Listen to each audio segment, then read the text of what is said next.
ዛሬ አላህ ይጠብቀንና በሚስጥር ቦታ የት ነው ያለ ነው እንዳት ነገር ተብሎ የተነገረው ሰው እንደ ሬዲዮ እንደ ብር እነ ሞራ አድርሶልሃል። በቃ ወሬውን ገና እዚህ ተቀምጠ ማለት ይኸው ማልቀሱ ሶላቱን ያበላሽበታል አያበላሽበትም? ለቅሶ ሶላቱን ያበላሻል አያበላሽም? አውለን ዋሂደን ባይሆንም ኺላፍ ባለበት በሆነ ሁኔታ ትክክለኛ የሆነ አቋም ያንጸባረቁት የሆኑት ጅምሁሮቹ ናቸውና ጅምሁሩል ዑለማ ማልቀሱ ችግር የለውም ምን ከሆነ በራሱ ተነሳሽነት ከመጣ ለቅሶ። አሰላሙ አለይኩም ወራህመቱላሂ ወበረካቱ። ውድና የተከበራችሁ የሀዩቲ ቤተሰቦች ሰላም እንዴት ናችሁ? እንዲሁም ክርስቲያን ወገኖች ሰላም ብያለሁ። ውድ ቤተሰቦቼ ለድምጤ ይቅርታ። ሁላችሁንም የማመሰግንበት ላይክ፣ ሼር፣ ሰብስክራይብ በማድረግ እንዲሁም ሀሳባችሁን በኮሜንት ለምትገልጹልኝና ለምታበረታቱኝ ከልብ አመሰግናለሁ። እዚህ ላደረሳችሁኝ ከልብ አመሰግናለሁ። ትልቅ ክብር አለኝ። አሁንም ላይክ፣ ሼር፣ ሰብስክራይብ በማድረግ ቤተሰብ ሁኑ፣ አበረታቱኝ። ዛሬ ድምጤ ትንሽም ስለሆነ ለኔ ደስ ያለኝን ለእናንተ የሚጠቅማችኋል ወይም አይጎዳችሁም ብዬ ያስብኩትን ይዤ ስለመጣሁ ልታዳምጡኝ በአክብሮት እጠይቃለሁ። ዛሬ አላህ ይጠብቀንና በሚስጥር ቦታ የት ነው ያለ ነው እንዳት ነገር ተብሎ የተነገረው ሰው እንደ ሬዲዮ እንደ ብር እነ ሞራ አድርሶልሃል። በቃ ወሬውን ገና እዚህ ተቀምጠ ማለት ሚስጥር የሚያዝ ነገር ነው። እሺ አንድ ልጨምር ሚስጥርን በተመለከተ አቡበክር ረዲየላሁ ዐንሁ ዑመር ልጁ ሐፍሳ ባል አልባ ሆና ባሏ ሞቶባት ባል ሊያጋባት ይሄ ደግሞ ሌላ እንደኛ እንደ ጥጋበኞቹ ይሄ ደግሞ ሌላ ዓለም ነው። ሌላ ምን አይነት ሌላ ዓለም? አሁን እኛ ሰው ሊጠይቀን መጥቶ ራሱ ካልፈለግነው በክብር አንፈልግም ብሎ ማስተናገድ እኮ ይቻላል በሸሪዓ። እንዴት ብትደፍረኝ ነው አቻህን አትፈልግም ወይ ብለው እኮ በጫማ ጥፊ የሚማተዋሉ። ማንም መጠየቅ መብቱ ነው። የአደም ልጅ ነው ሙስሊም እስከሆነ ድረስ ተጠያቂ እምቢ ማለት መብቱ ነው። ዑመር ግን ያ ትልቅ ሰው ቁረይሺዩ አንድ ስቴፕ ወደፊት ሄዶ ዑስማን ጋር ሄደ። ዑስማን ሆይ ልጄን አግባልኝ፣ ሐፍሳ ቢንት ዑመርን ልዳር። ዑስማን ምን አለ? ጊዜ ስጠኝ አለ። ጊዜ ሰጠው። አሁን ለማግባት ዝግጁ አይደለሁም ተወኛል። አቡበከር ጋር ሄደ። አቡበከር ሆይ ልጄን ሐፍሳ ቢንት ዑመር ልዳር አለ። አቡበከር ዝም አለ። ዑመር ነቀለ። ሰው ነው ልጄን የሚያክል ነገር ሰጥቼው ወይም ቢወይሽ እንዴት አይለኝም ብሎ ከቀናት በኋላ ነብዩ ሰለላሁ ዐለይሂ ወሰለም ጠየቋት። ከዛ ታላቁ ሰው አቡበከር ጎተት አድርጎ ጠራው። ማንን? ዑመር። ዑመር ሆይ እንደተቆጣህብኝ እኮ አውቃለሁ አለው። ከዛ አቡበከር ገና ሳያብራሩለት ዑመር ማለት አዎ ከዑስማን በላይ እንዲያው አንተ ላይ ነው የተቆጣሁት አሉት። አቡበከር ምን አለ? ወላሂ ነብዩ ሰለላሁ ዐለይሂ ወሰለም እንደፈለጓት ሰምቼ ነበር አለ። ሰምቷል። ሚስጥር ነው ግን ሚስጥር ተብሎ ባይነገረው እሳቸው ቢተዋት ኖሮ እኔ ያገባት ነበር። ተመልከት እዚህ በቃ ወንድ ልጅ ወንድ ያደረገው ወንድ ሆኖ መገኘቱ ነው። ዛሬ ድሮ ምን ይባል ነበር መሰላችሁ? ገና ኢሜል የመጣ ጊዜ ይሄ ኢሜል መላላኪያ ለሶስቱ ቲዎች ጉዳይህን ንገራቸው ለዓለም ያዳርሱልሃል ይባላል። እንግሊዝኛ ነው ተርጉም የሆነው ወደ አማርኛ። ቴሌግራም ለሚባለው አሁን በዚህ ዘመን ለምንጠቀመው ሳይሆን ድሮ ቴሌግራም ይባል ነበር። ሌላ ራሱ ነው የቻለው ቴሌፎን ስልክ ማለት ነው። ቴል ኤ ውመን ሴት ልጅ ነገር አታዳርስልሃለች ነበር የሚባለው። ዛሬስ አንድ ወንድ ጋር ወሬው ይድረስ ገና ከሸዋ ሜዳ ሳትወጣ መርካቶ አጠናተራ ከዛስ ፉሪ ደግሞ በምን ታክሲ እንደሄደ አታውቅም።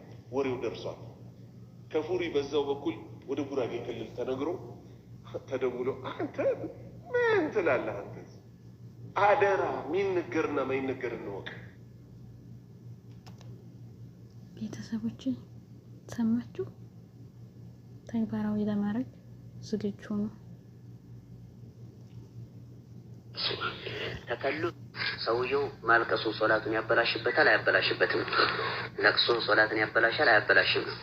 አውለን ዋሂደን ባይሆንም ኺላፍ ባለበት በሆነ ሁኔታ ትክክለኛ የሆነ አቋም ያንጸባረቁት የሆኑት ጅምሁሮቹ ናቸውና ጅምሁሩል ዑለማ ማልቀሱ ችግር የለውም ምን ከሆነ በራሱ ተነሳሽነት ከመጣ ለቅሶ ተከልፍ ከሌለበት ራሱን አስገድዶ በግድ ላልቅስ ብሎ ማለት ነው። አለ እኮ እንደዚህ አይነት ነገር በግድ ራሱን በማስገደድ ለማልቀስ የሚጥር ሶላት ውስጥ ማለት ነው። ይሄ አይቻልም።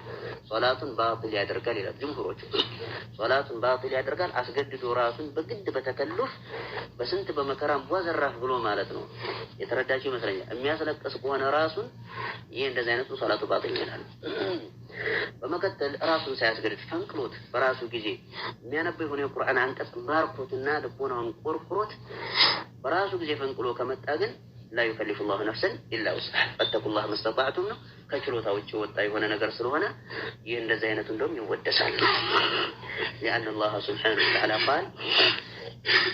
قال الله سبحانه وتعالى إنما المؤمنون الذين إذا ذكر الله وجلت قلوبهم وإذا تليت عليهم آياته زادتهم إيمانا وعلى ربهم يتوكلون بقول الله سلطناقر እንደም ይወደስ የሆነ አካል ይሆናል። በተከሉ መዝሐቡ ጅምሁር ራሱን አስገዳጅ ሆኖ ሰውየው እስካላለቀሰ ድረስ ተንቅሎት እስከመጣ ድረስ መህሙድ የተወደሰ ነው የሚሆነው። ሶላት ባጥል አይሆንም። የው መልእክተኛው ሰለላሁ ዐለይሂ ወሰለም ያለቅሱ ነበር። በል ማለት ለቅሷቸው ልቦናቸውን የሚያንተከተክ የሆነ ለቅሶ ነበር ከአዚዝ المرجل እስከሚሆን ድረስ من البكاء ግልጽ ይመስለኛል ኢንሻአላህ።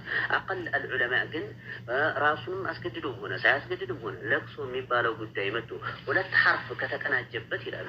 ሁለት ሐርፍ ከተቀናጀበት በማዕና ሁለት ፊደላቶች ከተቀናጁ ለቅሶ ላይ ብሎ ማለት ነው ምናልባት ሊያለቅስ ይችላል አይደል? እንደዚህ አይነቱ ሶላቱ ባጢል ይሆናል ይላሉ። ግን እዚህ ጋር ለቅሶ የተባለውና ወየው እሪኡ ማለት ይለያያል አይደለም እንዴ? ይለያያል። ይሄን ሰምተናል በተጨባጭ አስታውሳለሁ። በረመዳን ያው አላዋቂና ጃሂል የሆነ አካል ነው የሚፈጽመው።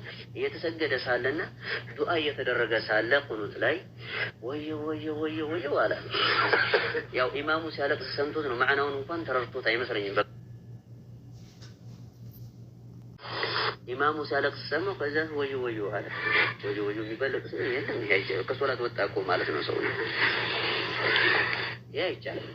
ወየው እኮ ምን ሆነ ማለት ነው? ራሱን የቻለ ትርጉም ያለው የሆነ ራሱን የቻለ መልእክት አስተላላፊ የሆነ ቃል ሆነ እኮ። ወየው ምን ማለት ነው? ወደምኩኝ ጠፋሁኝ አይደለም እንዴ?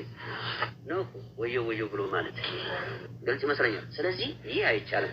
ነገር ግን ለቅሶ ማልቀስ፣ እንባን ማንባት ምናልባት አልፎ ጉሮሮህን ስቅ ሊልህ ይችላል፣ ሊተናነቅህ ይችላል። ግልጽ ይመስለኛል።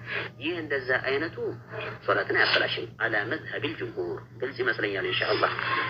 طيب ውድ ቤተሰቦቼ ቆይታችን ይሄን ይመስል ነበረ። ስላዳመጣችሁ ከልብ አመሰግናለሁ።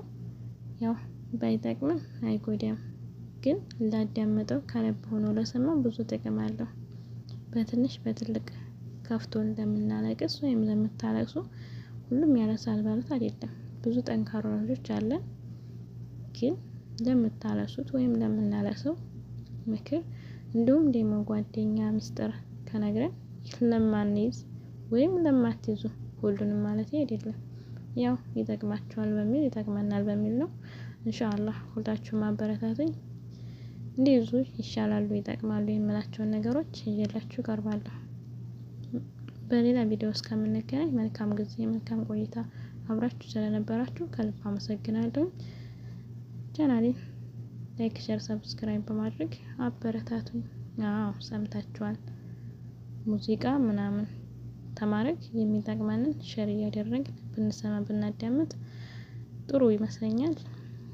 በሌላ ቪዲዮ እስከምንገናኝ መልካም ጊዜ። አሰላሙ አለይኩም ወራህመቱላሂ ወበረካቱ። አልቀሱ ሶላቱን ያበላሽበታል አያበላሽበትም? ለቅሶ ሶላትን ያበላሻል አያበላሽም? አውለን ዋሂደን ባይሆንም ኺላፍ ባለበት በሆነ ሁኔታ ትክክለኛ የሆነ አቋም ያንጸባረቁት የሆኑት ጅምሁሮቹ ናቸውና ጅምሁሩል ዑለማ ማልቀሱ ችግር የለውም ምን ከሆነ በራሱ ተነሳሽነት ከመጣ ለቅሶ ተከልፍ ከሌለበት ራሱን አስገድዶ በግድ ላልቀስ ብሎ ማለት ነው። አለ እኮ እንደዚህ አይነት ነገር በግድ ራሱን በማስገደድ ለማልቀስ የሚጥር ሶላት ውስጥ ማለት ነው። ይሄ አይቻልም። ሶላቱን ባጢል ያደርጋል ይላል ጅምሁሮቹ።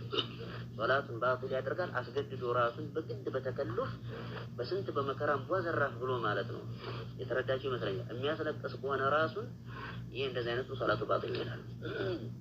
በመቀጠል ራሱን ሳያስገድድ ፈንቅሎት በራሱ ጊዜ የሚያነበው የሆነ የቁርአን አንቀጽ ባርኮትና ልቦናውን ቆርቁሮት በራሱ ጊዜ ፈንቅሎ ከመጣ ግን لا يكلف الله نفسا إلا وسعها فاتقوا الله ما استطعتم ነው ከችሎታ ውጭ ወጣ የሆነ ነገር ስለሆነ ይህ እንደዚህ አይነቱ እንደውም ይወደሳል። لأن الله سبحانه وتعالى قال الله سبحانه وتعالى إنما المؤمنون الذين إذا ذكر الله وجلت قلوبهم وإذا تليت عليهم آياته زادتهم إيمانا وعلى ربهم يتوكلون بقول الله سلطناقر من يودس هنا أكلنا بتكلم مذهب الجمهور راس أسقد شنو سويو اسكالا لك أسدرس تنقلوا تسكمت أدرس محمود يتودس أنا منه صلاة باطل يفهم يوم ربنا صلى الله عليه وسلم يالك سنبر بل ما له لك صاتهم لبناتهم يمين تكتك هنا لك سنبر كأزيز المرجل اسكمهن رس من البكاء قلت مثلا إن شاء الله أقل العلماء